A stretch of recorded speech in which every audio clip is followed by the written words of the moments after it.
Idioms and phrases. ये board paper की जो बच्चे तैयारी कर रहे हैं उनके लिए ये बहुत इंपॉर्टेंट है। पहला है get a feel of the pulse of, इसके 4 विकल्प दिए गए हैं।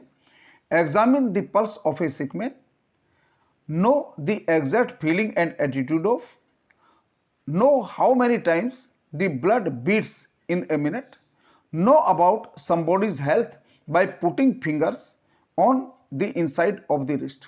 इसमें देखिए 4 विकल्प में इसका जो सबसे सही विकल्प है वह no the exact feeling and attitude of, means pulse देखना, किसी की भावना जानना, किसी के एटीट्यूड को जानना। और बाकी जो 3 जो विकल्प दिए गए हैं वो किसी बीमार व्यक्ति से संबंधित ही हैं, पर इसका मतलब बीमार से मतलब नहीं है बल्कि किसी की भावना जानना है। इसका जो आंसर होगा वो होगा B, know the exact feeling and attitude of. दूसरा make a fuse, make a fuse के 4 विकल्प दिए हैं। क्यूअर, झगड़ा करना, unnecessary nervous excitement about an important thing, यानी जो महत्वपूर्ण बात नहीं है उसके ऊपर खामखा की बातें करना। Make a hue and cry, शोर शराबा करना। मीनिंगफुल आर्ग्यूइंग या मीनिंगलेस आर्ग्यूइंग, यानी बेकार की बहस करना। तो इसमें मेक ए फ्यूज का मतलब होता है कि nervous excitement on about unimportant things, यानी जो महत्वहीन चीजें हैं उनके ऊपर बातें करना और बेकार की बातें करना, ये इसका अर्थ होगा। इसका मीनिंग भी होगा B, unnecessary nervous excitement about unimportant things. देखिए make hue and cry means होता है शोर शराबा करना, और मीनिंगलेस आर्ग्यूइंग मीन्स इसका मतलब भी होता है कि बेकार की बहस करना। गो टू दी डॉग्स, कुत्तों के पास जाना। देखिए इसके 4 विकल्प इसके भी दिए गए। गेट रूइंड, गेट रूइंड माने बर्बाद होना, यानी अपने आप को खुद ही बर्बाद कर लेना। Face a dangerous situation courageously, किसी भी डेंजरस सिचुएशन का बहुत ही करेजियसली किसी का सामना करना। इनवाइट ट्रबल, यानी परेशानी को खुद सामने से बुलाना। Keep the company of undesirable persons, यानी अवांछित लोगों की संगति में रहना। इसका देखिए गो टू द डॉग्स, कुत्तों के पास जाना मीन्स हम अपने आप को खुद ही बर्बाद करते हैं, क्योंकि इनवाइट ट्रबल का मतलब तो होगा कि परेशानी में पड़ना नहीं बल्कि हम अपने आप को बर्बाद कर रहे हैं। इसका मतलब go to the dogs means get ruined, अपने आप ही अपने आप को समस्या में डालना मीन्स बर्बाद करना। इसका आंसर होगा A. The apple of one's eye, apple किसी की आंख का, यानी एप्पल, एप्पल मीन्स से हमने हिंदी में मुहावरा पढ़ा है आंख का तारा। वेरी डियर, पहला है very dear. The most tender part of the eye, a tearful eye, और the most important part of a human eye. ये तीनों शब्द आंख से ही संबंधित है, पर इसका जो मुहावरा होगा, इसका जो इडियम्स होगा, इसका अर्थ होगा वेरी डियर, आंख का तारा, बहुत ही प्रिय। तो इसका जो रिप्लाई होगा वो होगा ए, वेरी डियर। बाकी देखिए the most tender part of the eye, apple तो कठोर होता है, टेंडर थोड़े होता है। टीयरफुल आइज, एप्पल का टीयर से कोई मतलब ही नहीं है। और the most important part of a human eye, यहाँ पर आई की जगह यदि फीलिंग से होता तो ये भी सही हो सकता था, पर इसका सही रिप्लाई होगा वेरी डियर, यानी A. Play ducks and drakes, duck बतख और ड्रैग्स, देखिए ये एक तरह का खेल होता है जो चिकना पत्थर पड़ा होता है, उस चिकने पत्थर पर यानी पानी की सतह तक पत्थर को ले जाने के लिए पानी के ऊपर फिसलाना। Play a game of cards, ये तो ताश खेलना का मतलब गड्डी खेलना। Shoot ducks and drakes, ducks और ड्रैग्स को शूट करना भी इसका मतलब होता है। स्पेंड एक्स्ट्रावेगेंटली, इसका मतलब होगा कि बहुत ही बिना सोचे समझे अपना पैसा खर्च करना या अपना समय बर्बाद करना, इस तरह के कुछ भी नष्ट करना, वेस्ट करना। और लिव हैप्पीली का मतलब इसका होगा ही नहीं, क्योंकि जब हम डक्स एंड ड्रैग्स खेलते हैं तो वहाँ पर अपना समय नष्ट करते हैं, उसका कोई परिणाम नहीं निकलना होता है। तो यहाँ पर क्या हो जाएगा इसका सी, स्पेंड एक्स्ट्रावेगेंटली। अगला हम देखते हैं to build castles in the air. Castle means क्या होता है? महल, हवा में महल बनाना। इसके 4 विकल्प हैं। To make castles in the sky, sky में महल बनाना, ये तो उसका सेम ही बात हो गई। Run away with the wind, हवा के साथ भागना नहीं। To indulge in day dreaming, दिवा स्वप्न में खोए रहना। To get enrolled in airy task, देखिए ये दोनों बहुत ही नजदीक चले गए, पर यहां पर क्या होता है? डे ड्रीम यानी दिवा स्वप्न। जब हम जागती आंखों से सपने देखते हैं तब हम हवाई किले बनाते हैं, यानी इसका मतलब होगा हवाई किले बनाना मीन्स दिवा स्वप्नों में खोए रहना, अपने आप में ही खोए रहना, करना कुछ भी नहीं बल्कि बस खाली स्वप्न देखना, जागती आंखों से स्वप्न देखना। तो इसका भी रिप्लाई होगा क्या? C, to indulge in day dreaming.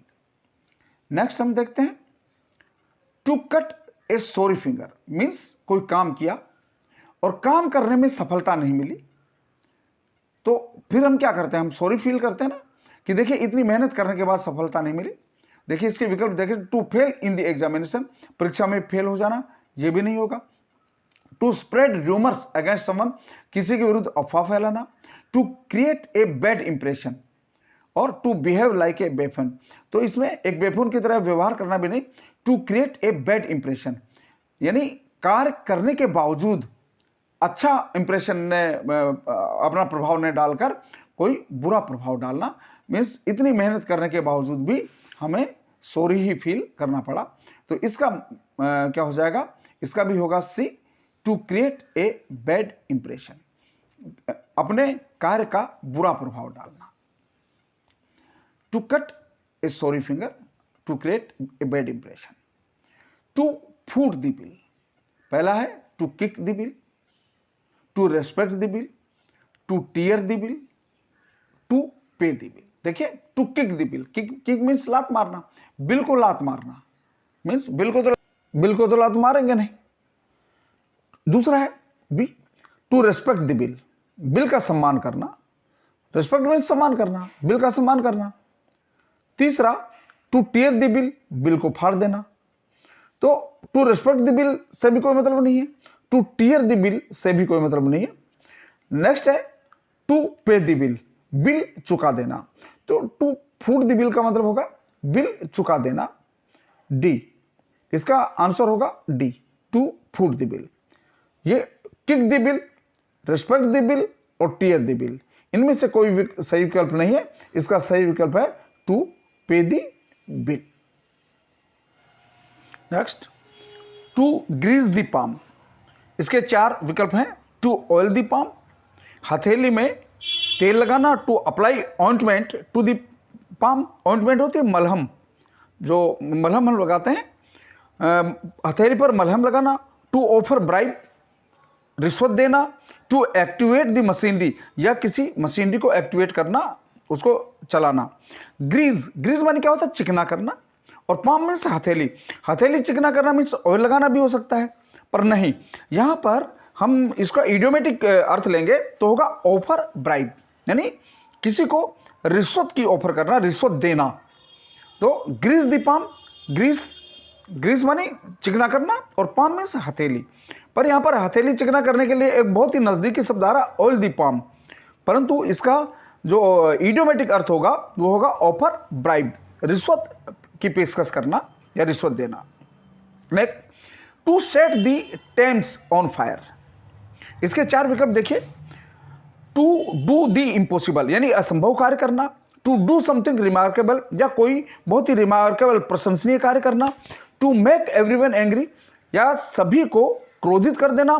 To act क्लम्सली, और बहुत ही चमत्कारिक कोई कार्य करना। यहां पर देखिए टेम्स, टेम्स से इंग्लैंड की एक नदी है और उस नदी में आग लगाना, यानी टेम्स नदी में आग लगाना। इसका मतलब क्या होगा? क्या हम टेम्स नदी में, किसी नदी में आग लगा सकते हैं? नहीं। तो यहां पर क्या होगा कि यही बताया जा रहा है कि कोई असंभव कार्य करना, कोई ऐसा कार्य करना जिस कार्य को करना संभव ना हो। तो असंभव कार्य करने के लिए हम किसका प्रयोग करेंगे? To set the Thames on fire, to do the impossible. Clumsily means क्या होता है? बहुत ही भद्देपन से, फोड़पन से कार्य करना। तो इसका अगला देखते हैं ए स्क्वायर मील। स्क्वायर मील्स क्या होता है? हर तरफ से। ए स्टेल मील्स होता है बासी भोजन। ए गुड एंड सेटिस्फाइंग मील, एक अच्छा और संतुष्टि देने वाला भोजन। ए हॉट मील, गर्म भोजन। ए कॉस्टली मील, या महंगा भोजन, बहुत ही कॉस्टली, कीमती भोजन। यहां पर ए स्क्वायर मील यानी एक ऐसा भोजन जो हर तरह से अच्छा हो, स्वास्थ्य के लिए भी अच्छा हो, संतुष्टिपूर्ण भी हो, संतुष्टि देने वाला भी हो। इसलिए इसका सही क्या होगा? A good and satisfying meal, यानी B, a good and satisfying meal. A square meal means हर तरह से अच्छा भोजन। जब स्क्वायर मीन्स क्या होता है? चौकोर, स्क्वायर चौकोर, तो यानी हर तरफ से, सभी तरफ से अच्छा भोजन क्या होगा? Next, bear the brunt of. Bear means सहन करना, और ब्रंट मीन्स प्रहार, चोट। अब देखिए इसके विकल्प हैं, फेस द इनिमी, शत्रु का सामना करना। फेस द अटैक का सामना करना। इंड्योर द मेन फोर्स, या जो मुख्य जो प्रहार है, मुख्य शक्ति है, उसको, मुख्य ताकत है, उसको सहन करना। फेस द कैलामिटी, या किसी भी आपदा का सामना करना। अब देखिए इसमें बियर मीन्स सहन करना, यहां पर इसका सिनोनिम आ रहा है इंड्योर मीन्स भी सहन करना, यानी ब्रंट मानी जो पहला आघात है, उस पहले आघात को सहन करना। इसका मतलब क्या होगा? Endure the main force, face the enemy, शत्रु का सामना करना। फेस द अटैक का सामना करना। फेस द कैलामिटी, आपदा का सामना करना। यह सामना करने से होगा, और यहां पर इंड्योर सहन करना, इसलिए इसका सही रिप्लाई होगा C, endure the main force. Next, leave one in the lurch means क्या होता है? विपत्ति की स्थिति। अब देखिए गो टू डॉग्स अभी हमारे पहले आया था, एक इडियम से आया है ये, मीन्स बर्बाद होना। लीव द राइवल कौन होता है? प्रतिद्वंदी। Leave the rival in miserable condition, जो हमारा प्रतिद्वंदी है उसको माइजरेबल कंडीशन में छोड़ना, उसको तो सब छोड़ते ही हैं, वरना तो वो विजयी हो जाएगा। Give up all hope of survival, या सर्वाइवल करने की, या अपने आप को फिर से प्रतियोगिता में लाने की पूरी उम्मीद छोड़ देना। या desert a person in difficult situation, किसी भी व्यक्ति को एक डिफिकल्ट सिचुएशन में अकेले छोड़ देना। डेजर्ट मीन्स वैसे रेगिस्तान होता है, पर यहां पर वर्ब के रूप में प्रयोग हुआ है। डेजर्ट का वर्ब के रूप में प्रयोग होता है तो क्या होता है? अकेले छोड़ देना। तो इसका सही मीनिंग क्या, अर्थ क्या होगा? D, desert a person in difficult situation. Next, mind one's own business, यानी अपने कार्य की तरफ ही ध्यान रख देना। No to interfere in the affairs of others, दूसरों के मामले में इंटरफेयर न करना। Save oneself from going bankrupt माने होता है दिवालिया होना, अपने आप को दिवालिया होने से बचाना। Do everything possible to save one's business, अपने व्यवसाय को बचाने के लिए सारे प्रयास करना। और take full interest in one's business, अपने व्यवसाय में पूरा इंटरेस्ट लेना। अब यहां पर क्या है? माइंड वंस ऑन बिजनेस, ये हम बोलचाल की भाषा में कहते थे ना, माइंड योर बिजनेस प्लीज, यानी अपने काम से काम रखो, दूसरे के कामों में टांग अड़ाने की कोशिश मत करो। मान लो कोई हमारे बीच में या मेडल विद करना चाहता है, हमारे बीच में यदि कोई दो लोग बात कर रहे हो, उनके बीच में कोई आए तो उसको कह दिया जाता है कि अपने काम से काम रखो। तो इसका सही मीनिंग क्या होगा? A, no to interfere in the affairs of others.